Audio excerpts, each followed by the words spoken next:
अमीर खान साहब, अब हम आपसे कह रहे हैं कि इंशाअल्लाह ताला आप दोबारा इस विधानसभा से विधायक नहीं बनेंगे इंशाअल्लाह ताला। सुना है कि आप अपने बेटे को तैयार कर रहे हैं। अमीर खान साहब, हम भी अपने बेटों को तैयार कर रहे हैं। हम भी तैयार कर रहे हैं और ये बेटे तुम्हारे बेटे पर बहुत भारी पड़ेगा, वही कामयाब होगा। ये राजा रजवाड़े खत्म हो गए कि बाप के बाद बेटा, अरे जो काबिल होगा, जिसके दिल में अल्लाह का खौफ होगा, जो गरीब और मजलूमों के लिए मर मिटने का जज्बा होगा, जो जालिमों से पंजा आजमाई करेगा, वही गरीबों का नेता बनेगा। वो वक्त जा चुका है कि महल में पैदा होने वाला राजा बनेगा। क्या इनके पास जो मुसलमान एमएलए जीत कर आए हैं वो मुंह नहीं खोलते? और अगर कोई उनके पास, यहाँ के मौजूदा विधायक के पास अगर कोई जाता है काम करने के लिए, तो वो पूछते हैं कि अभी हमारे भाई ने बताया, उदाराम जी ने, जरा लिस्ट तो लेकर आए कि तुम्हारे गांव से मुझे वोट नहीं मिला। क्या नाम है एमएलए साहब? अमीन खान साहब, आप उम्र में मुझसे बहुत बड़े हैं, मगर मैं भी एक राजनीति के घराने से आता हूं। मैं भी 28 साल से राजनीति में हूं।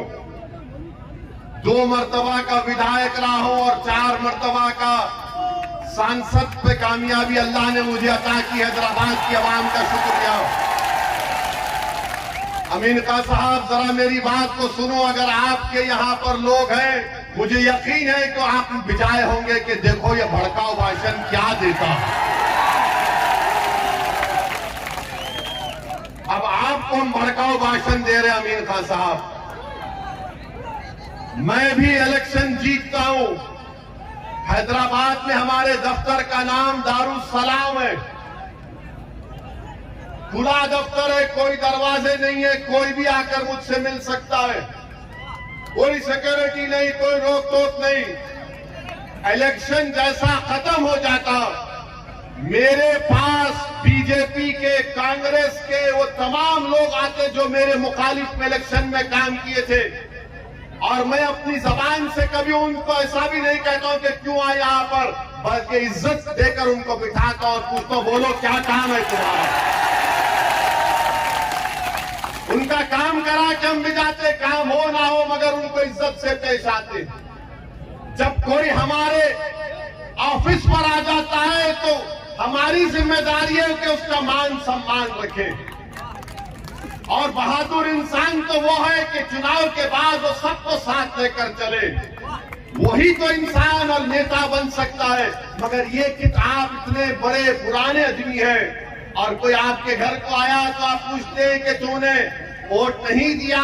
अरे बीजेपी के लोग मेरे पास आकर अपना काम करा कर जाते, मैं कभी उनसे नहीं पूछता हूं कि कहा तुमने वोट दिया नहीं दिया, और वो मैं अपना काम कराकर मुझसे कहते हो इसी साहब काम तो हो गया, मगर चुनाव में मुकाबला करेंगे।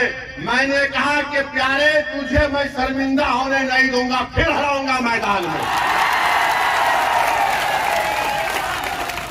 ये दम होना चाहिए, ये एतमाद होना चाहिए। अमीर खान साहब, अब हम आपसे कह रहे हैं कि इंशाअल्लाह ताला आप दोबारा इस विधानसभा से विधायक नहीं बनेंगे इंशाअल्लाह ताला। सुना है कि आप अपने बेटे को तैयार कर रहे हैं। अमीर खान साहब, हम भी अपने बेटों को तैयार कर रहे हैं। हम भी तैयार कर रहे हैं और ये बेटे तुम्हारे बेटे पर बहुत भारी पड़ेगा, वही कामयाब होगा। ये राजा रजवाड़े खत्म हो गए कि बाप के बाद बेटा, अरे जो काबिल होगा, जिसके दिल में अल्लाह का खौफ होगा, जो गरीब और मजलूमों के लिए मर मिटने का जज्बा होगा, जो जालिमों से पंजा आजमाई वही गरीबों का नेता बनेगा। वो वक्त जा चुका कि महल में पैदा होने वाला राजा बनेगा। अब ये वक्त झोपड़ी में पैदा होने वाला उदाराम मेघवाल विधायक बनेगा। मेरे अजीज दोस्तों और बुजुर्गों, हम ये पैगाम इनको दिए हैं। इनका काम यह है कि काम करिए, मगर अब क्या काम करेंगे? अब तो 6 महीने बाकी हैं चुनाव के लिए।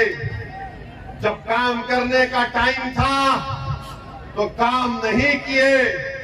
अब चुनाव आ रहा है तो आज की सभा के बाद, आज के हमारे भाषण के बाद वो गेट पर खड़ कर तुमका इस्तकबाल करेंगे। आजा आजा आजा आजा। अब देखना, आप देखना, हमको फोटो भिजाना। अमीन खां अपने घर के दरवाजे गेट पर खड़ा है, ए आना आना। तो आप उनसे कहना, अमीन खान आप चलो ओवैसी की तरफ आओ। अब हम साथ जा रहे हैं उनके साथ। यही आपकी वोट की ताकत है। यही बात जो हमारे भाई ने कहा कि विकल्प जरूरी है, एक सियासी विकल्प जरूरी है। जब सियासी विकल्प पैदा होगा तो आपकी वोट की, आपके मसाइल की तकालीफ दूर होंगी।